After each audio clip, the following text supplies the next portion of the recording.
setiap individu memerlukan iodin. Lelaki, remaja, dewasa. Siapa kat sini lelaki, remaja? Cuba angkat tangan. Tak cukup dek, tak cukup remaja lagi tu. Ni adik ni. Lelaki dewasa ada sini? Lelaki dewasa ada. Okey, wanita, remaja wanita ada? Remaja wanita. Adik ada? Adik umur berapa? 12. Awal remaja. Remaja wanita. Wanita dewasa? Okey, sedar dirilah wanita dewasa tu. Okey, wanita hamil. Seorang je dalam dewan ni. Kalau ada hadiah, saya bagi hadiah. Okey, wanita hamil. Kanak-kanak. Siapa kanak-kanak? Okey, kanak-kanak. So, boleh kata dalam dewan ni semua pun memang memerlukan iodin, termasuk dalam kumpulan yang memerlukan iodin. Okey. So, iodin ni paling penting lagi sebenarnya untuk wanita hamil. Okey. Kepentingan semasa hamil untuk zat iodin ni meningkat 2 kali ganda. Okey. Kalau kita tengok wanita dewasa 93 hingga 142 mikrogram. Tapi bila dia mengandung, dia jadi 200 mikrogram. Okey. Apa dia penerakan dia punya ceramah. Okey, apa dia kepentingan untuk ibu melancarkan fungsi tubuh badan secara menyeluruh semasa hamil? Kekurangan iodin boleh menjejaskan kesihatan ibu. Okey. Itu semasa hamil. Okey, semasa berpantang dan menyusu juga pun penting juga. Okey, untuk proses pemulihan badan selepas bersalin. Okey, dan membekalkan pelbagai zat termasuklah iodin. Untuk bayi juga. Okey. Alright, so pengiodinan garam secara universal di Malaysia telah bermula pada tahun 2021 lah. Okey, so saya nak tekankan aja untuk iodin ni, cara untuk simpan dan cara untuk gunakan dia. Okey, cara untuk simpan, kena simpan dalam bekas kedap udara. Okey. Dan dalam suhu bilik agar iodin tidak meruap dan hilang. Selalu kita kat rumah, puan-puan letak garam dekat mana? Bawah para dapur, tepi dapur gas. Dekat mana? Dalam almari, tepi tingkap. Tak boleh letak tepi dapur gas ya. Ni dapur gas kita. Sini susun barang kita cantik-cantik. Tak boleh. Sebab panas, dia boleh hilang. Nanti kalau hilang zat tu, sebab dia kata iodin ni mudah meruap, mudah hilang. Kita dah beli garam iodin, tapi zatnya tak dapat sebab dah hilang. Okey, jangan juga ni dapur kita, ni tingkap. Garamnya letak sini. Ni kena cahaya matahari pun tak boleh. Okey, nanti dia hilang zat iodin. Lepas tu sebenarnya kita kena tengok juga dari beli. Kalau pergi kedai, dekat mana pekedai tu letak garam tersebut. Letak dekat tempat panas ke? Kalau pergi dekat Tesco tu tak ada masalah lah. Kadang kedai maksud saya kedai runcit yang kecil-kecil ni kan. Kalau dia letak tepi tingkap atau yang kena cahaya matahari, sebenarnya dari situ pun iodin dia dah hilang. Okey. Kemudian itu kaedah simpan. Kaedah memasak pula, bila guna garam iodin ni, garam kena tambah bila? Biasa selalu kita masak, garam letak tengah-tengah memasak ke, dekat hujung memasak ke, dia ke hujung. Tadi saya baru dengar lah, bagus sekali lah. Kak Ella pernah dengar ceramah garam ni ke? Hari tu kat antara gapi? Tak ada? Oh, okey. Tadi Kak Ella pesan dekat Nabi dah hujung, dah siap, baru letak garam katanya. Yang tukang kacau kata, letaklah lah kak. Dia kata, letak sekarang lah garam. Tak boleh, Kailah kata. Orang kesihatan kata, kena letak dekat hujung. Sunnah Nabi juga katanya. So, maksudnya apa yang kesihatan nasihatkan ni, tak kontra pun dengan ajaran agama kita. Okay. So, garam tu kena letak dekat akhir. Contoh, kalau kita masak tumis sawi kan, tumis kangkung. Kita dah masuk bawang, ikan bilis dah dengan sayur apa semua tu. Nak letak garam tu hujung sekali. Dah siap, dah agak nak lembut. Letak garam tu kena tutup. Tutup kuali ke periuk kita tu.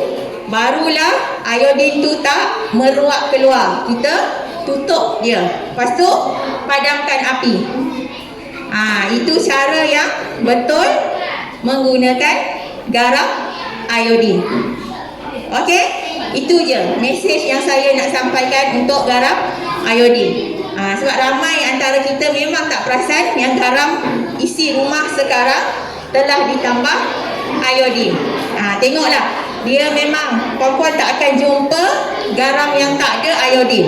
Kalau jumpa, itu adalah kerja penguat kuasa nanti untuk laporkan.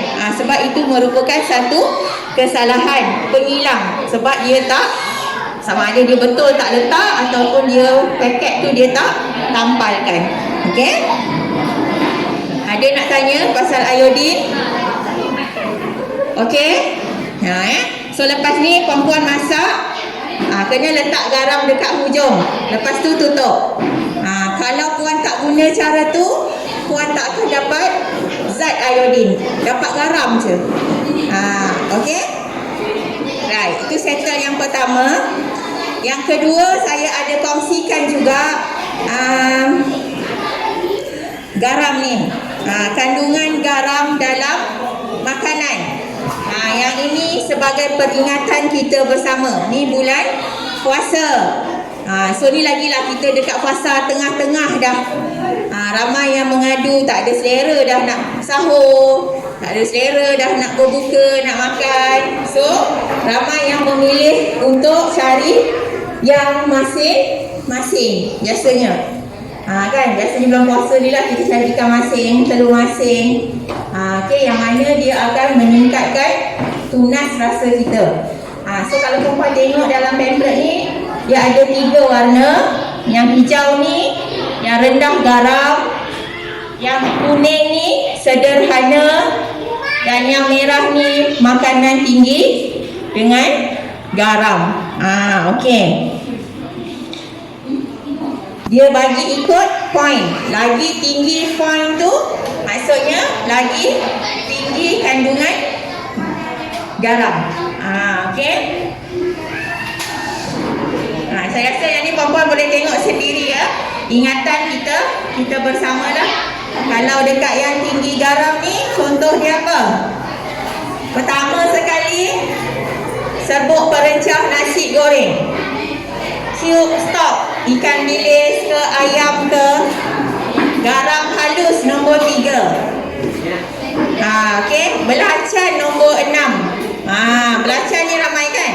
Orang kata bulan puasa ni simple je, goreng ikan, celur sayur, tapi kena ada sambal belacan. Dari yang tak ada selera, kalau makan ikan goreng dengan sayur, yelah kalau orang Jawa kata sayur bening, tak selera macam tu kan, sebab tawar. Tambah sambal belacan, berselera. Tapi jaga-jaga ya, garam belacan tu tinggi dengan garam. Okey, settle untuk garam. Yang ketiga,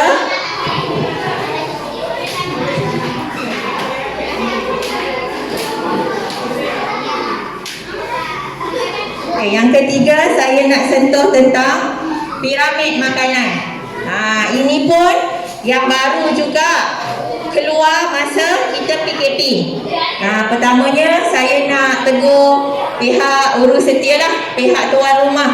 Nanti kena betulkanlah banner ni, sebab piramid ni piramid lama. Ya Kak Lela? Kan? Cuba bandingkan dengan yang baru. Ni yang baru. Tu yang baru. Mana? Ni. Apa bezanya? Apa bezanya? Ha? Yelah, nampak. Apa bezanya? Kedudukannya, letak duduknya karbohidrat dengan buah dan sayur. Okey, yang baru ni buah dengan sayur paling bawah. Maksudnya kena makan banyak. Nasi dengan kumpulan karbohidrat yang lain dah naik nombor 2. Okey, nanti betulkan. Okey, so lepas ni saya harap semua sedarlah, semua dah tahu ini piramid makanan kita yang baru. So kalau anak-anak sekolah, cikgu kata belajar piramid makanan, saya tak pasti dah jam berapa sekarang belajar. Belajar 3 kot ke dah jam 4. Piramid makanan. So ini piramid makanan yang baru. Adik-adik kalau pergi sekolah, cakap dengan cikgu, ini piramid yang baru cikgu. Kalau buah dengan sayur tu nombor 2, itu yang lama. Okey? So saya tak naklah, kami tak tahu pun, pegawai pemakanan kami tak bagi tahu pun. Hari ni saya dah bagi tahu untuk orang Kemboja Sari. Okey? Ni yang baru. Okey? Boleh simpan lah. Dia punya sukatan tu saya tak berhajat lah untuk cerita pada hari ini. Okey? Alright. Lepas tu yang pinggan sihat Malaysia ni, ini masih yang lama, sama. Cumanya tambah apa? Air kosong. Kalau dulu gambar air kosong ni tak ada. So sekarang kita tambah air kosong. Okey, tahu ya? Suku-suku separuh. Okey? Yang ini orang mengandung ke, tak mengandung ke? Orang yang normal ke, orang yang nak kurus ke? Orang yang ada kecil manis, darah tinggi ke? Orang yang mengandung ada anemia ke? Ini jugalah cara makannya. Okey, suku-suku separuh. Okey? Suku untuk protein, suku untuk karbohidrat, separuh untuk buah dan sayur. Bulan puasa boleh ikut tak ni? Bulan puasa boleh ikut tak ni? Jangan separuhnya nasi, kan? Ke air tu lagi besar gelasnya, kan? Tak makan nasi tak apa, minum air. Lagi cuaca kalau panas terik. Hari ni nampak redup sikit. Okey? Alright. So ini pinggan sihat. Nanti adik-adik bolehlah cuba kita ada permainan kat sana. Tapi ini lebih sesuai untuk anak-anak kecil lah. Tadika dia satu yang peringkat rendah. Okey? Alright. So yang terakhir dari saya adalah memandangkan hari ini banyak ibu-ibu, banyak anak-anak juga. So saya bawa juga pamphlet untuk pemakanan sihat mencegah bantut. Bantut ni apa? Agak-agak bantut ni apa? Bantut ni apa?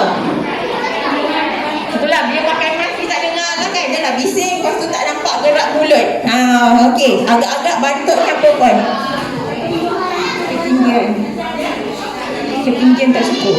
Okey, ketinggian tak cukup. Kalau puan cakap bantut ni apa? Rendah. Kalau puan? Zat.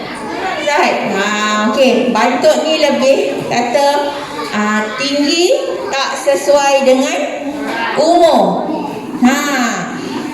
Yang ada anak-anak kecil ni mesti dulu pergi klinik kan? Pergi klinik mana? Klinik kat kampung, klinik desa kat kampung kan, Sungai Buaya. Okey, so dia ada graf, betul? Dekat buku anak kita ada graf.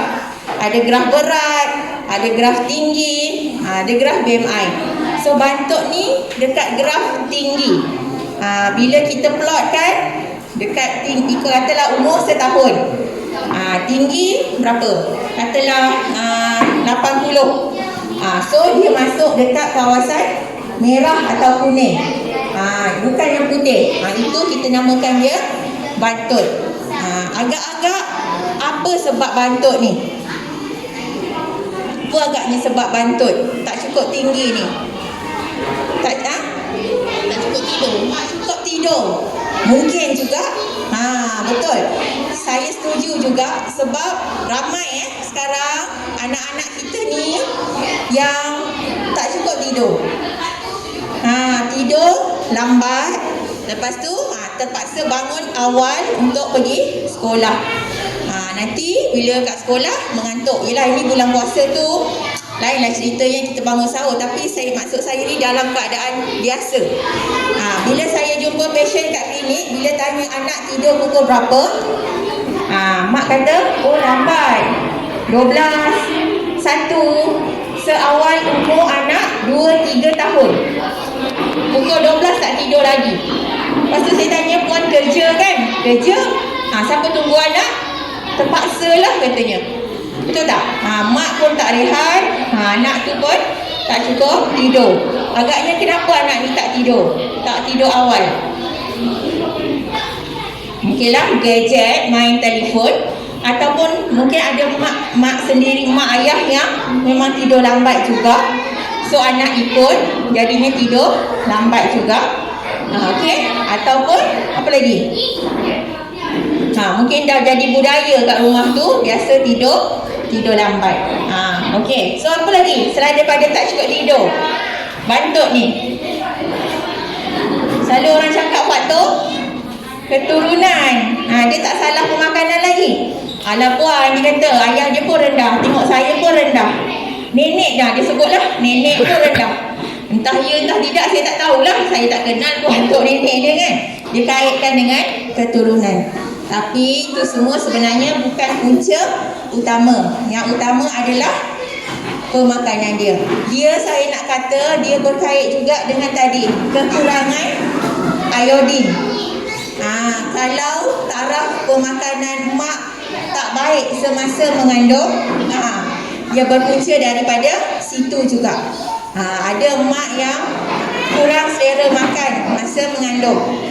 Okey, ataupun mak hanya fikir makan untuk kenyang. Okey, saya selalu pesan bila mengandung tak boleh fikir hanya makan untuk kenyang, kena fikir makanan tu berkhasiat atau tidak.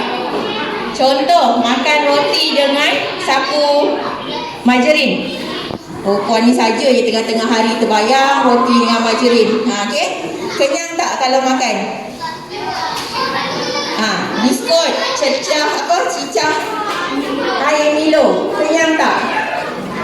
Kenyang kan? Kalau biskut tu satu baris 10 keping, kenyang. Roti tu setengah buku 5-6 keping, kenyang. Tapinya kurang berkhasiat. Kalau roti dengan margarin tu ikut tak pinggan sihat suku-suku separuh? Tak kan? Tak ada sayur, tak ada protein. Itu maksud saya. Okey, kena makan secara berkhasiat, bukan kena fikir kenyang sahajalah. Okey. Okey, so kenapa anak bantut? Saya dah sebut tadi, mak kurang zat makanan semasa kehamilan. Yang kedua pula, tidak menyusukan anak dengan susu ibu. Kena tahu, walaupun kita boleh beli susu formula yang mahal, tapi tak semua zat makanan yang ada dalam susu ibu boleh diganti dengan susu formula. Okey, tak apa, saya boleh beli susu paling mahal sekali, betul, tapi zat dia tak sama dalam seperti susu ibu. Kalau ada pun dia tidak mudah diserap oleh badan. Okey, kita beli mahal-mahal tapi badan tak dapat serap. So, susukanlah anak dengan susu ibu. Okey, selama sekurang-kurangnya berapa bulan? 6 bulan. Paling kurang 6 bulan. Tapi eksklusif, tak campur. Lepas 6 bulan anak dah boleh makan, okeylah puan nak bagi susu formula, okey, tak ada masalah. Tapi 6 bulan pertama bagilah susu ibu, susu badan. Okey. Alright, yang lain tu saya harap perempuan boleh baca sendirilah kenapa anak bantut. Apa kesan bantut? Alah, nanti besar dia tinggi lah. Tak ya? Kalau anak kita dah kurang tinggi daripada kalau dia kita tak rawat atau kita tak betulkan ketinggian dia atau bantut tu sebelum umur 2 tahun, lepas 2 tahun bantut tu akan kekal. Susah lagi kita nak betulkan. So seawal yang mungkin. Okey? Alright. Okey, kat sini kita ada bagi contoh lah. Okey, tekstur makanan untuk bayi dan